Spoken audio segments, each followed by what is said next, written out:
Yeah, that's gonna be it for the Dirty Dogs this week. Let's just move straight into the counter. Our best bets for the week. I've got 5. You've got 8. So I'm gonna let you start this train rolling. What do you got for us?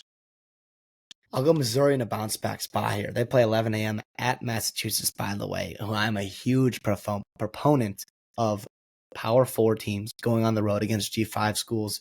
Maybe Missouri and UMass, not quite the marquee matchup I want to see, right? In terms of a G5 team holding them back, minus 27.5. I think they bounce back here. We've seen what Mizzou can do against bad football teams, which, yes, UMass is. I think they're running up on them. Yeah. Give me Missouri minus 27.5. Bounce back game for them. Yeah, I like that. I like that a lot. I actually didn't consider it. Just I don't know why. I like that play from you. I like that play from you. That could be some value there, right? Because it could have been a matchup thing with Texas A&M, where Missouri just didn't have the bodies in the trenches to deal with what A&M was throwing out there. And now they're playing against a UMass team where they significantly outclassed them in the trenches, and then also happen to have some of the better weapons in the entire country. So, yeah, I like that play a lot. I'm going over to Laramie, Wyoming. Wyoming is catching 2.5. Didn't think that I was going to bet on Wyoming this year because normally my rule is I can't bet on terrible football teams. But the only exception is when I'm betting against terrible football teams when they're going on the road. San Diego State has been awful this year. Okay, defensively, they've actually looked all right at times. But Wyoming, offensively, encouraged me. These last 2 weeks, encouraged me. And we know the home road splits for Wyoming. We know that San Diego State's going to probably try to throw the ball. You know Sean Lewis. You know what he likes to do. In that altitude, I don't think San Diego State gets it done. Give me the freaking Cowboys plus 2.5. Can't believe I did it, but I'm doing it. Save a horse, ride a cowboy. Let's go. Wow. Listen, I'm not gonna tell you on that one just because of, but it's also like you're betting on Wyoming in Laramie. Never a bad idea. San Diego Never a State bad also idea. the second most penalized team in the entire country. Just throwing it out there. Can't be Just going not into gonna get Laramie easier. Can't be going into Laramie and getting behind the chains. All right. No, yeah. Listen, I'll stay in G5 here. I'm going over to the MAC. Toledo at Buffalo. I'll go the road favorite here. Toledo minus 9.5. I know you're looking at me like that. Here's the thing. And I say this with hesitancy. I love Pete Lembo. Right? Buffalo has significantly outperformed my expectations of them this year. But I like Tucker Gleason. I like Toledo in this spot. I think Buffalo, they beat NIU and they got a ton of credit for that, which they should, absolutely. But their other wins, UMass, we talked about earlier, not very good. Same with Lafayette. Yeah, I don't think Buffalo's very good. I think Toledo, Tucker Gleason, Newton, those guys, they go on the road. Campbell just got a big extension. Yeah, give me Toledo minus 9.5. You mean just got to win by 10 points, which they already did against a pretty darn good Miami, Ohio team. Yeah. Toledo's on a mission this year to win the MAC. They're not going to blow it. Not going to spoof it again this year. Give me Toledo. Yeah, my only concern with that is Toledo's inability to run the football at times. They've had good and bad moments, but some of that's been their schedule, right? I mean, when Tucker Gleason is your leading rusher against Western Kentucky, I am concerned covering big spreads on the road against Buffalo. So that would be my only concern there, right? But hey, I'm not going to stop you from betting against a terrible football team because that's what we do on this show. We bet against terrible football teams. I'm going to head over to the USC Penn State game. I already talked about it earlier a little bit. Give me under 50.5. I know I talked about them playing into each other's weaknesses.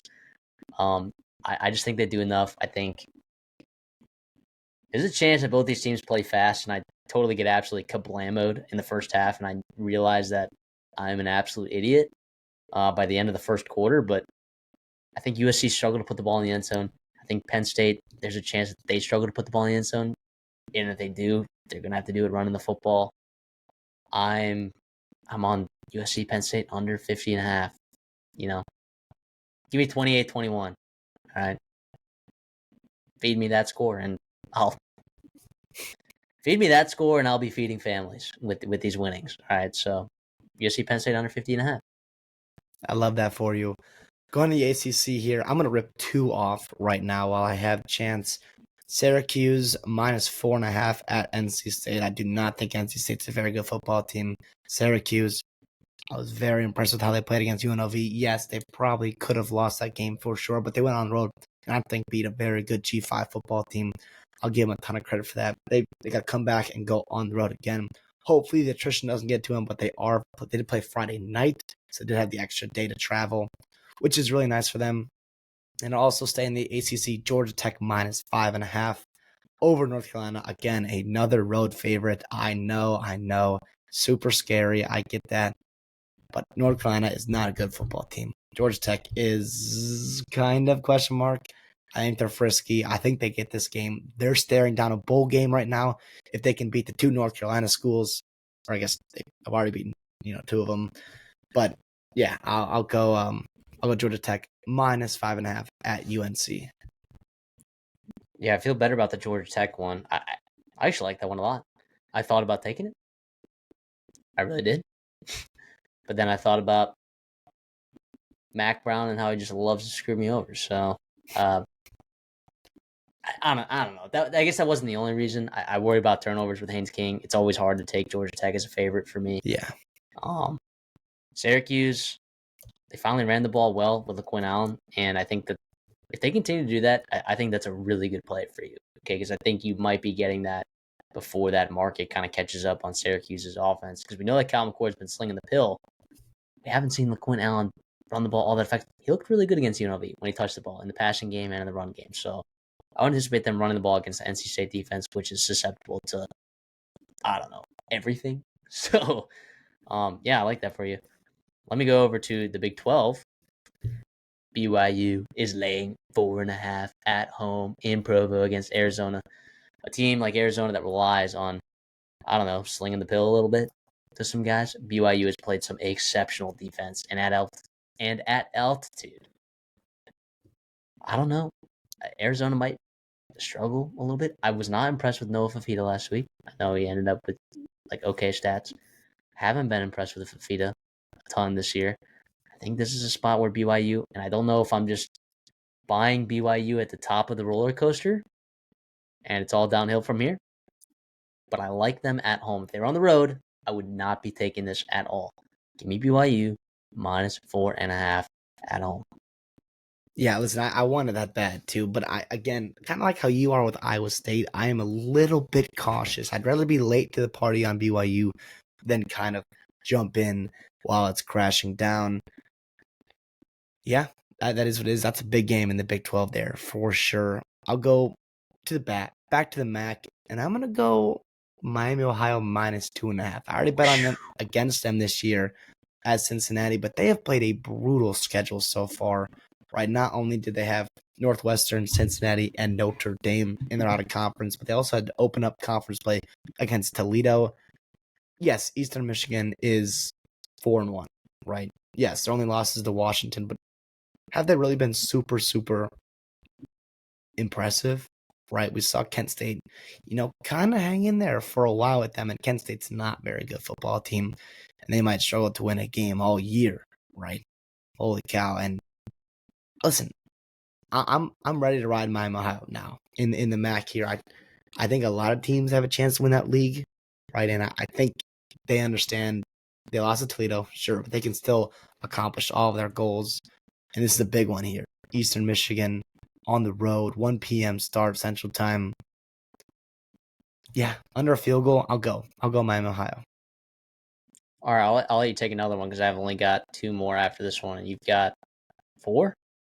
Yeah. I'll stick in the G5 here. I got 2 here. Memphis minus 7 at South Florida. Again, another road favorite. I am terrified for that. South Florida, I do not think is very good. Memphis, I think, gets right here. I think, yes, we saw them kind of get embarrassed by Navy, but that was coming off, a big win against Florida State, right? We saw them a couple weeks ago kind of get back against Mid-Tennessee, sure, whatever, but they went on by. They regroup. They can get after South Florida here. And it's not that this has influenced me in any way. I will say, while we're talking about South Florida, I hope everyone around Tampa is okay. Obviously, very scary weather situation going on there.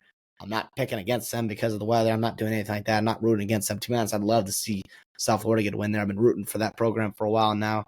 And obviously, I hope the state of Florida is doing okay.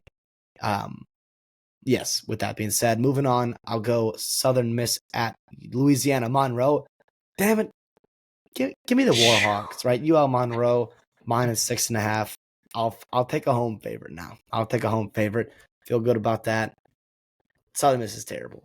UL Monroe convinced me. Right, finally convinced me. Let's ride them. Let's ride that wave. They're continuing to play well. I love it. Scares me. Letdown spot. I love it. Yeah, 6.5 is just it's too many points for me. I don't know. If you got that one down to 4, 3.5, could be convinced. I just don't think ULM's not. It's not a big spread. ULM's not covering a big spread against anyone. Here's the thing. I think if they score 20 points, 17 points, I think they win this football game and cover. Yeah, excuse me. That means they cover. Yes, win and cover. Yeah, I don't hate that. I don't hate that. A lot of. I mean that's your safe one though. They're at home, right? Yeah. So hopefully ULM can take you home if some of these road favorites don't. I got 2 totals left for you. I got North Texas FEU over 59.5. If you follow American Athletic Conference football, I shouldn't really have to explain this one to you. North Texas plays at a really nice pace, and they just put up an insane amount of points. They're a top 15 offense in the country. They're also a bottom 20 defense in the country. FAU, on the other hand, maybe isn't the best team either. Maybe Tom Herman's struggling out there. All right. Offensively, they haven't looked great. Okay. But they can run the ball effectively. I'm hoping that they can catch some success in the air where North Texas has been most susceptible this year. The thing about FAU's defense is that their secondary is pretty good. But North Texas is not limited to just throwing the ball, right? Chandler Morris has looked really nice this year, throwing for like almost 350 yards a game. But North Texas can also run the ball really well, and Florida Atlantic's giving up 5.3 yards per carry, 222 yards on the ground. I think together these teams can get to 60. I'm looking at this game. It's 6.5 point spread, I believe. Instead of taking the spread, I took the over. I think this could be a 35-28 game, and that'll send us way over. So, or what, 31-28? Does that send us over? No. It's 31-30, I guess, would send us over. But I think this game goes over. So I'm riding with that one. I don't have as many bets this week. Lines are getting sharp, dude. So I usually can find 5. Sometimes I find more, but this week that's one I'm playing. So give me the total. I got 3 totals this week. So listen, I like that one actually. And Cam Fancher, his problem this year has been turnovers, right? 2 touchdowns, 5 interceptions. And by the way, that can not help. Great for FAU, but good for totals, man. If you are throwing interceptions, it's red zone interceptions. Red zone interceptions. Yes, can happen. Depends on where for sure. But sometimes that can be a big thing there with turnovers and running that score up. I don't hate that. At all. I'll give you my one. I got 2 more. So second to last one here.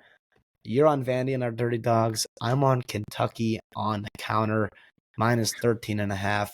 I think their defense is good enough to shut down Vanderbilt. I think they run the ball. I think they're continuing to play better and better and better and better. And I think they were off last week, right? And after the big win against Ole Miss, you can kind of regroup, settle in, get after it, right? Continue to play, right? Just better and better football offensively. And if you can score enough points in this game, maybe. Yeah, what's the total? What's the total in this game? 46.5. 13-point favorites. At 24, no, 30, 28-14, basically. 31-17, something like that. So if you're playing around there, you get the 30 points here. I feel good about you covering. I am going over to UTSA Rice. Let's stay in Texas. Rice, their pass defense has been pretty effective. I think their defense overall has been really nice. Their run game has been really nice this year. Okay? UTSA's run defense has been really nice this year. See where I'm going with this? UTSA's passing offense has been really good. Rice's pass defense has been really good. I think that these are two teams that are going to struggle to score points. I think they both have severe issues at the quarterback position in general. Also, I think if Rice is going to win this game, they're going to try to run the football at least. Whether or not they can do it has yet to be determined. Rice is also the third worst red zone offense in the entire country. UTSA is the 99th red zone offense in the entire country. We're talking about scraping by for points. And these are also two top 35 teams in red zone defenses. Scoring points and allowing points in the red zone are both these teams' tendencies here. So I'm inclined to believe that this game is going to soar under 50.5. Yeah, don't hate that at all. Do not hate that at all. My last one here before we get out of here. Ohio State at Oregon. Give me -3. At 3, I love. 3.5, I don't. I just think Ohio State's really good. I think they'll go in there. They'll take care of business. I think the chance for a blowout is there. I'm not saying it's going to happen, but more times than not, I think Ohio State covers -3. Feel pretty good about the number. I'll take it.